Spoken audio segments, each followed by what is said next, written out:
Hello friends, எல்லாருக்கும் வணக்கம்.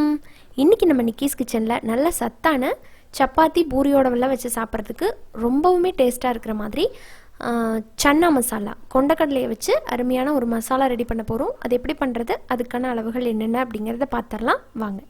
சன்னா மசாலா பண்ணுறதுக்கு முதல்ல ஒரு கடாயில் 2 டேபிள் ஸ்பூன் எண்ணெய் ஊற்றிக்கிறேன். எண்ணெய் சூடானதும் இதில் 1/2 டீஸ்பூன் சீரகம், கொஞ்சம் பட்டை, 2 கிராம்பு, ஒரு ஏலக்காய் எடுத்திருக்கேன். இதை சேர்த்துக்கலாம். இதோட வாசம் நல்லா அந்த எண்ணெயில் ஃப்ளேவர் இறங்குறது வரைக்கும் வதக்கினதுக்கப்புறமா 2 பெரிய வெங்காயத்தை பொடி பொடியாக நறுக்கி போட்டிருக்கிறேன்.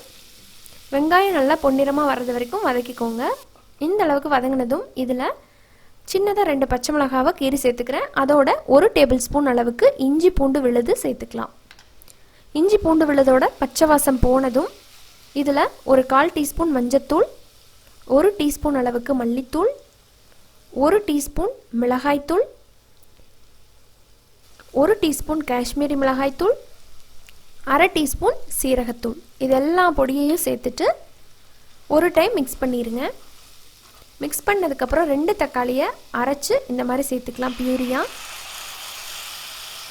அதையும் நல்லா எண்ணெய் தெளிகிற வரைக்கும் வதக்கிக்கோங்க. இப்போ நல்லா பச்சை வாசம் போயிடுச்சு. அடுத்ததாக இதில் நம்ம சுண்டல் சேர்த்துக்கலாம். கொண்டக்கடலையை 1 கப்பை நல்லா ஊற வச்சு இந்த அளவுக்கு மசிகிற அளவுக்கு வேக வச்சு எடுத்து வச்சுருக்கிறேன். இப்போ அதை சேர்த்துடலாம். கொஞ்சம் தண்ணி சேர்த்து நல்லா இதை மிக்ஸ் பண்ணிவிட்டு கொஞ்சம் தண்ணி சேர்த்து இதை கொதிக்க விட போகிறோம். இதுக்கு ஃப்ரெஷ்ஷாக ஒரு மசாலா நம்ம ரெடி பண்ணணும், மசாலா பேஸ்ட்டு. இப்போ வாங்க ரெடி பண்ணிடலாம். அதுக்கு 1 டேபிள் ஸ்பூன் துருவன தேங்காய், கூடவே ஒரு 5-6 போல் முந்திரி, 1 பச்சை மிளகாய், அப்புறமா 2 டேபிள் ஸ்பூன் கொண்டக்கடலையை வேக வச்சதில் கொஞ்சம் சேர்த்துக்கலாம். இப்போ இதை அரைச்ச விழுதை இந்த டைமில் உள்ளே சேர்த்துற வேண்டியதுதான். நீங்கள் இப்போ இந்த விழுது சேர்க்காம கூட இப்படியே சர்வ் பண்ணிங்கனாலும் சூப்பராக இருக்கும்.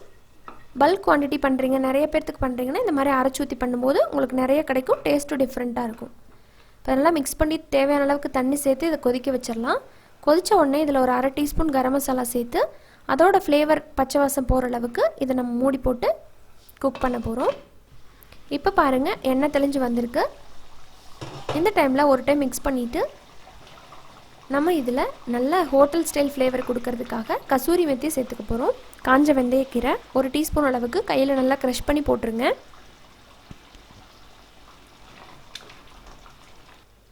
அப்புறம் இதில் ஒரு 1 டேபிள் ஸ்பூன் அளவுக்கு வெண்ணெய், பட்டர் சூப்பராக இருக்கும். இந்த டைமில் சேர்த்திங்க அப்படின்னா ஃப்ளேவர் நல்லா என்ஹான்ஸ் பண்ணும். சேர்த்துட்டு அதில் லைட்டாக மெல்ட் ஆகிறது வரைக்கும் இதை மூடி வச்சிடலாம். ஒரு 2 நிமிஷத்தில் அது நல்லா மெல்ட் ஆகிடுச்சுங்க. இப்போ இந்த டைமில் நல்லா நறுக்கின மல்லி இலை தூவி நம்ம இறக்கிட்டோம் அப்படின்னா அருமையான சன்னா மசாலா கிரேவி ரெடி ஆகிடும். நான் இன்றைக்கி பூரிக்கு பண்ணுறதுனால கொஞ்சம் கெட்டியாக பண்ணியிருக்கிறேன். சப்பாத்திக்கு பண்ணுறீங்க அப்படின்னாலும் இதே மாதிரி நீங்கள் வச்சு சாப்பிட்லாம். ரொம்ப அருமையாக இருக்கும், ரொம்ப ஹெல்தியானதும் கூட. ஒரு டைம் நான் சொன்ன இந்த மெத்தடில் சன்னா மசாலா ட்ரை பண்ணி பாருங்கள். உங்களுக்கு ஏற்கனவே செய்ய தெரிஞ்சிருக்கும், பட் இந்த மெத்தடில் ட்ரை பண்ணிவிட்டு உங்களோட ஃபீட்பேக்கை ஷேர் பண்ண மறந்துடாதீங்க. இந்த வீடியோ உங்களுக்கு ரொம்பவே பிடிச்சிருக்குன்னு நினைக்கிறேன். பிடிச்சிருந்தால் லைக் பண்ணுங்கள். யூஸ்ஃபுல்லாக இருக்குது அப்படின்னு நினச்சிங்கன்னா ஃப்ரெண்ட்ஸ் அண்ட் ஃபேமிலியோட ஷேர் பண்ணுங்கள். நம்ம சேனல் நிக்கீஸ் கிச்சனை சப்ஸ்கிரைப் பண்ணிவிட்டு கூட இருக்கிற பெல் சிம்மில் அழுத்திடுங்க. இன்னொரு இன்ட்ரெஸ்டான அண்ட் ஹெல்த்தியான ரெசிபியோட உங்களை சீக்கிரமாக மீட் பண்ணுறேன். அது வரைக்கும் நன்றி, வணக்கம்.